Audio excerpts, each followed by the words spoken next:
सुखदेव भगवान की जय हो। सुखदेव भगवान व्यास जी से आकर के प्रार्थना करने लगे कि मुझे श्रीमद् भागवत जी का रसपान करा दो।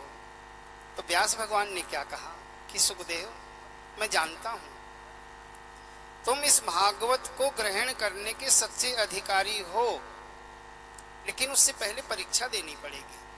बिना परीक्षा के ये नहीं मिल सकती, और मैं तुम्हारी परीक्षा लूंगा नहीं,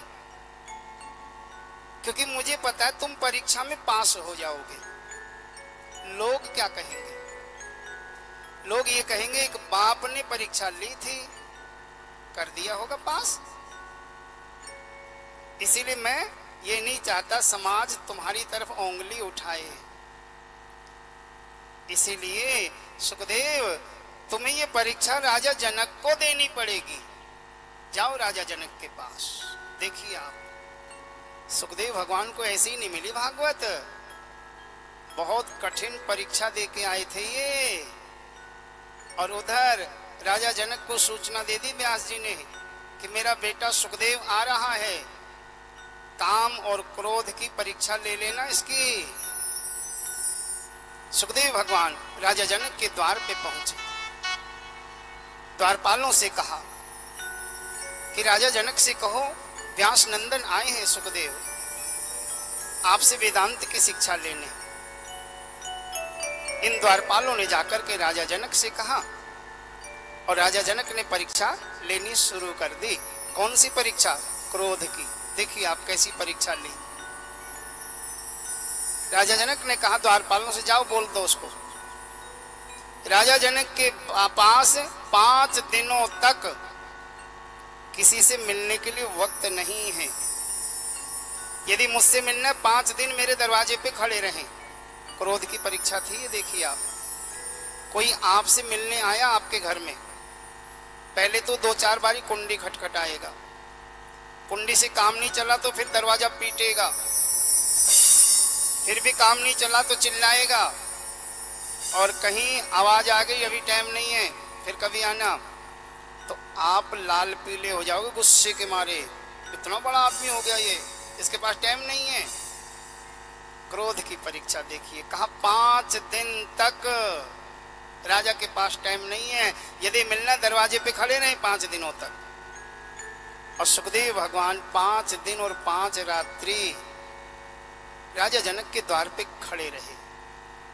5 दिन बाद राजा जनक ने अपने द्वारपालों को बुलाया, कहा जाओ दरवाजे पे जाके देखो। पहले दिन सुखदेव जैसे आए थे,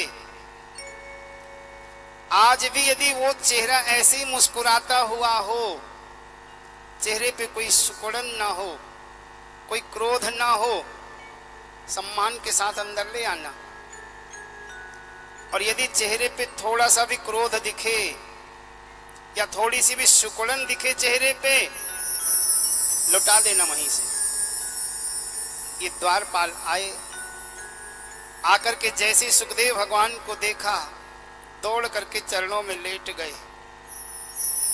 क्रोध?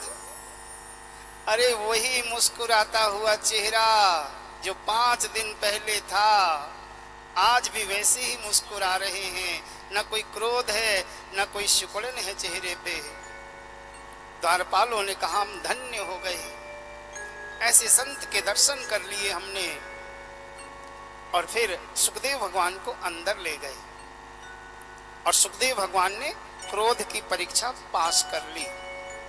ये हुआ कि ये क्रोध में पास है, इनको क्रोध नहीं आता। दूसरी परीक्षा और भी कठिन थी, और ये थी काम की परीक्षा। राजा जनक ने कैसी परीक्षा ली देखिए आप। जिस कक्ष में सुखदेव भगवान को बिठाया गया, उस कक्ष में जवान जवान कन्याओं को, नव युवतियों को भेजा गया काम की परीक्षा लेने के लिए। सुखदेव भगवान जवान हैं, निर्वस्त्र रहते हैं, वस्त्र नहीं पहनते हैं। ये जो युवतियां थी ना, ये नाचने लगी आकर के। कोई कोई युवती तो सुखदेव भगवान की आंखों में आंखें लगा करके नाच रही हैं। कोई कोई युवती आंखों को मटका रही हैं, अपनी बाहों को हिला रही हैं। एक युवती ने तो नाचते नाचते क्या किया, सुखदेव भगवान की जांघ के ऊपर आके बैठ गई। एक युवती ने क्या किया, अपने हाथों का हार बनाया और अपने हाथों का हार सुखदेव भगवान के गले में डाल दिया। उनकी आंखों में देखने लगी। सुखदेव भगवान ने किसी को ये नहीं कहा मुझसे दूर हो जाओ, मैं ब्रह्मचारी हूं, मुझे मत छुओ ना। सुखदेव भगवान मुस्कुरा रहे हैं, तमाशे की तरह देख रहे हैं क्या हो रहा है ये। क्योंकि सुखदेव भगवान ये ही नहीं जानते स्त्री क्या होती हैं और पुरुष क्या होते हैं। सुखदेव भगवान को स्त्री और पुरुष का भेद नहीं पता है। मुस्कुरा रहे हैं। राजा जनक ने इशारा किया उन कन्याओं को जाने के लिए, और जैसे वो युवतियां गईं,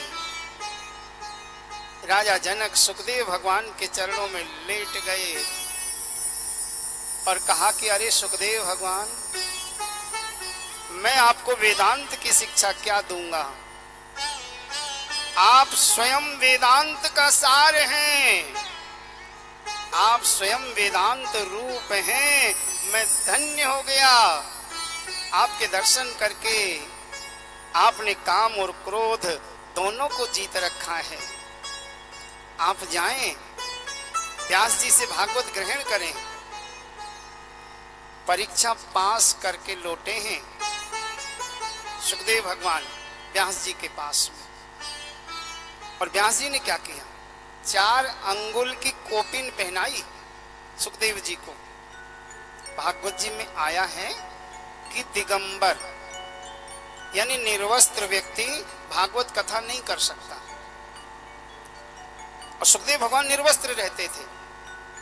तो व्यास भगवान ने 4 अंगुल की कोपिन पहनाई इनको, और सुखदेव जी ने 4 अंगुल की कोपिन पहनने के बाद में फिर श्रीमद् भागवत जी को ग्रहण किया।